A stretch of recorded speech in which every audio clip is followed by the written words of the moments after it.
ফেসবুকে একটু আমার জন্য দোয়া কামনা করবে, মুক্তি কামনা করবে, সেই পথটা রুদ্ধ করে দিয়েছে জালিম। ক্ষমতার চেয়ারে বসে যে জুলুম করবে তারও যেমন আল্লাহ বিচার করবেন। এই ডিজিটাল প্রযুক্তির যুগে ডিজিটাল নির্যাতনও যে হয়, এটা কি আপনারা জানেন?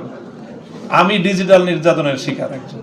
নির্যাতন যে কত প্রকার হয় এবং কত বিস্তৃত হয় সেটা হয়তো ভুক্তভোগী ছাড়া অনুভব করাও কঠিন। এই ডিজিটাল প্রযুক্তির যুগে ডিজিটাল নির্যাতনও যে হয়, এটা কি আপনারা জানেন? আমি ডিজিটাল নির্যাতনের শিকার একজন। এই যে এখন তো সামাজিক যোগাযোগ মাধ্যমের ব্যাপক উৎকর্ষতার সময় এবং খুব প্রভাবক একটা মাধ্যম। এই সামাজিক যোগাযোগ মাধ্যমে এখন যে অবস্থা এখনো বিরাজমান, সেটা হলো যে কেউ যদি ফেসবুকে মামুনুল হক নাম লেখেন তাহলে তার আইডি এটা দীর্ঘদিনের জন্য ফেসবুক কর্তৃপক্ষের পক্ষ থেকে রেস্ট্রিকশন দিয়ে দেওয়া হয়।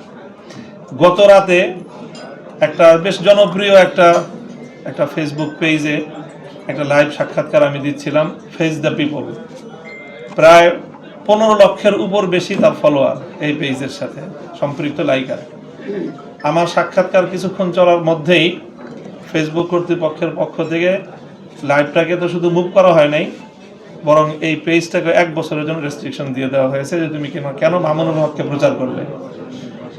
মানে জুলুম এবং নির্যাতন কত ধরনের হয়, এটা একেবারে সর্বশেষ বললাম যে এই নির্যাতনটা আমি খুব একটা বেশি অনুভব করি নাই, কারণ আমার উপর আরো এত নির্যাতন আছে যে সেগুলোর মানে সেগুলোর হিসাব করতে করতে এটার সাথে এই একটা বিষয়ের সাথে হাজারো মানুষ যারা অন্তত আর কিছু করতে না পারুক ফেসবুকে একটু আমার জন্য দোয়া কামনা করবে, মুক্তি কামনা করবে, সেই পথটা রুদ্ধ করে দিয়েছে জালিম।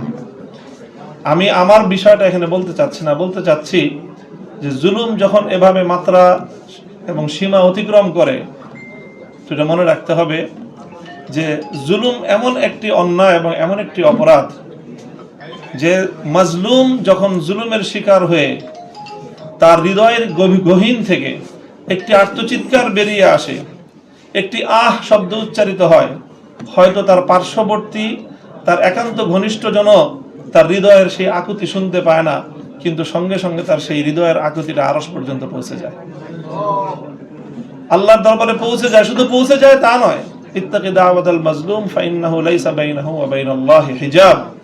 মাজলুমের এবং আল্লাহ পাকের মধ্যখানে কোনো পর্দা নেই, এবং সঙ্গে সঙ্গে আল্লাহর পক্ষ থেকে রিপ্লাই চলে আসে। সঙ্গে সঙ্গে আল্লাহ তার আর্তনাদ শুনেন এবং সঙ্গে সঙ্গে রিপ্লাই দেন, প্রতি উত্তর দেন। আল্লাহর পক্ষ থেকে প্রতি উত্তরটা আসে হলো লা আনসুরান্নাকা ওয়ালাউ বা'দা হিন, হে মাজলুম আমি তোমাকে কথা দিচ্ছি অবশ্যই অবশ্যই অবশ্যই, 3টা অবশ্যই বলে আল্লাহ বলতেছেন আমি তোমাকে সাহায্য করবই। হতে পারে একটু বিলম্ব, 5 বছর না 10 বছর, 10 বছর না হয় 15 বছর, 15 বছর না হয় 15.5 বছরের মাথায় তোমার জন্য ইনশাআল্লাহ সাহায্য চলেই আসবে। আলহামদুলিল্লাহ, আসলে মূলত এই বিজয়ের মূল উৎসটা হলো আমাদের এই বিস্তৃত জনপদ জুড়ে মাজলুমানের আর্তনাদ। কাজেই এখান থেকে যে শিক্ষণীয় বিষয়, যেটা একটি কথা যে ইতিহাস থেকে যে শিক্ষা নেওয়ার যে বিষয়ে প্রবাদ আছে যে ইতিহাসের সবচেয়ে বড় শিক্ষা হলো ইতিহাস থেকেও শিক্ষা নেয় না। ইতিহাসের সবচেয়ে বড় শিক্ষা হলো ইতিহাস থেকে মানুষ শিক্ষা নেয় না।